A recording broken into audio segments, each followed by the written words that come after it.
Gomerët shtëpiak. Xhabiri Allahu qoftë i kënaqur prej tij ka thënë: I dërguari i Allahut paqja dhe bekimi i tij qoftë me të, ditën e Hajberit ndaloi ngrënien e mishit të gomerëve shtëpiak dhe lejoi mishin e kuajve. Transmeton Ahmedi dhe Darakut. Mushkat. Ndalimi i tyre bëhet duke i krahasuar ato me gomerët shtëpiak, në bazë të ajetit kuranor. Dhe kuajt, mushkat e gomerët për t'u hipur. Kuran.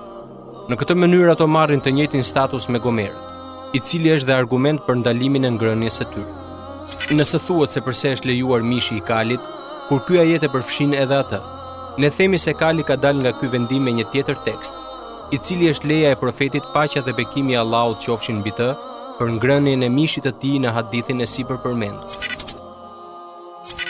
Çdo kafshë që ka dhëmbë qeni, si luani, tigri, ariu, leopardi, ujku, qeni, dhelpra e tjerë, me të cilat gjuan pren, pra kafshët mishngrënëse, po ashtu ndalohet çdo shpend që ka kthetra si shqiponja, skifteri, bufi e tjerë, të cilat i përdorin për të gjuajtur, pra shpendët grabitqar. Dëshmi fetare për këto është thënia e Ibn Abbasit, Allahu qoftë i kënaqur prej tij.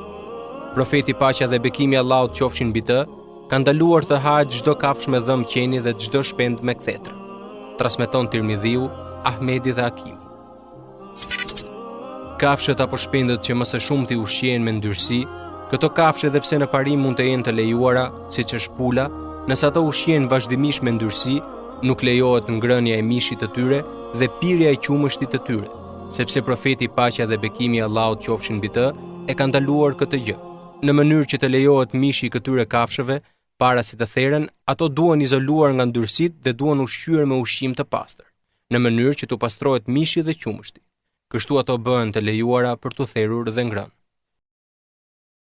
Shkëputur nga libri Minhaj el Muslim, Ebu Bekr el Gjezairi.